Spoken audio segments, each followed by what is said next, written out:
Em Romanos 12, verso 1 e 2, vai nos dizer assim: Rogo-vos, pois, irmãos, pela compaixão de Deus, que apresentei o vosso corpo em sacrifício vivo, santo e agradável a Deus, que é o vosso culto racional. E não vos conformeis com este mundo, mas transformai-vos pela renovação do vosso entendimento, para que experimenteis qual seja a boa, agradável e perfeita vontade de Deus. A carta aos Romanos, após 11 capítulos falando sobre a ação salvadora, providenciada por Deus aos homens, aqui se inicia requerendo uma resposta ante tudo que Deus já fez por nós. Paulo aqui começa a falar rogo-vos, e em grego é um verbo chamado parakaleio, que tem o significado de ajudar, aconselhar, ajudar e encorajar. É aquele que está ao lado, é aquele que nos encoraja.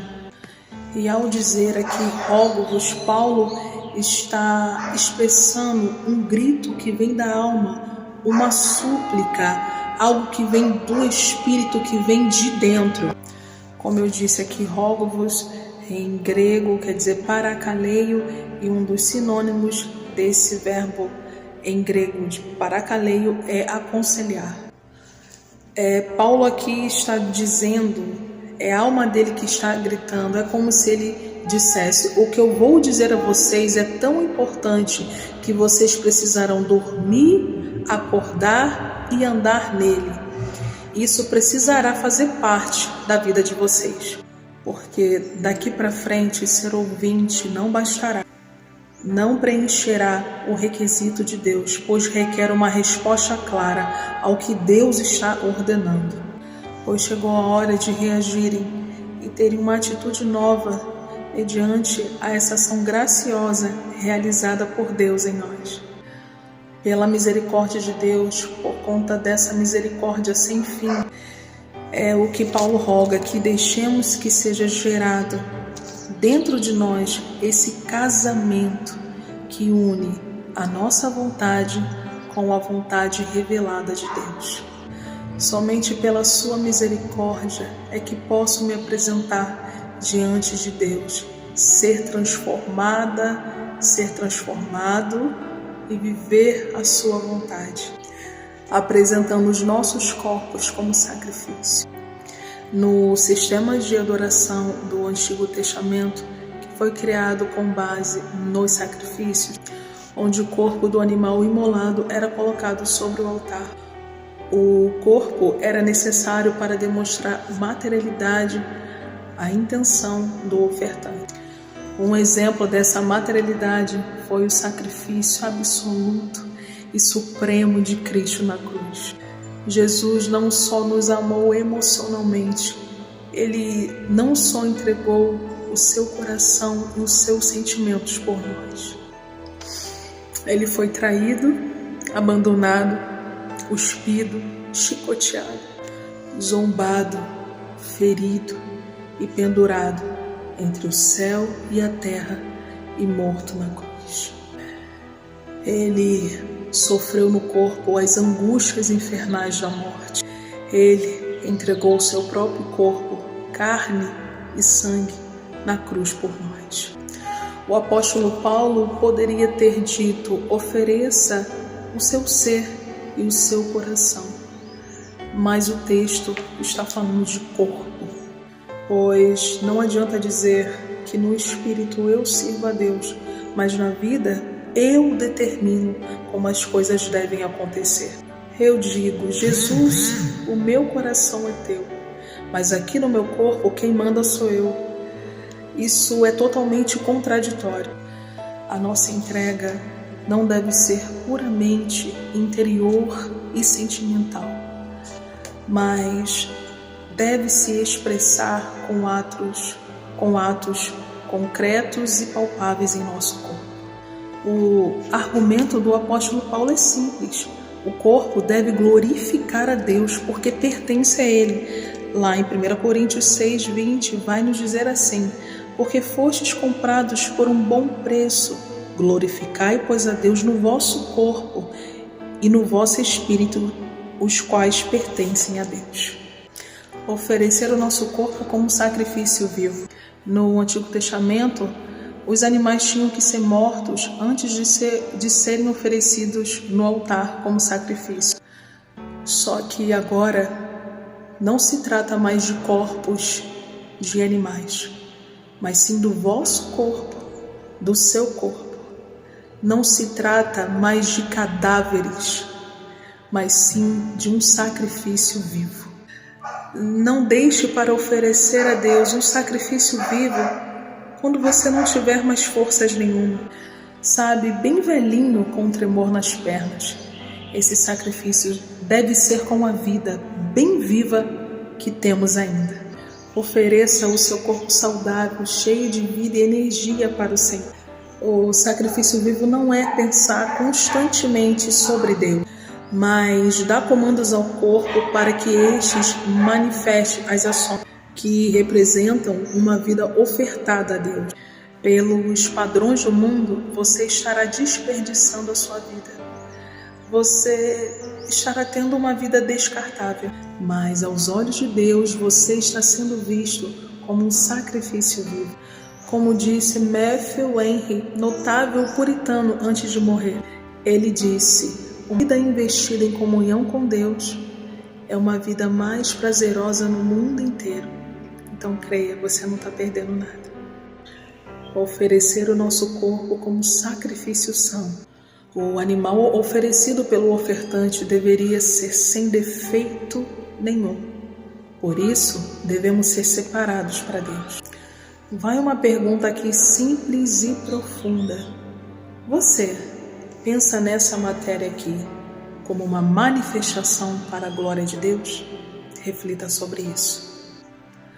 O sacrifício agradável a Deus. O meu e o seu sacrifício posto no altar de Deus precisa ser vivo e sem mácula. Se assim for, será agradável aos olhos de Deus, pois Ele se agrada do que é vivo e do que é santo. Isso que é um sacrifício agradável a Deus.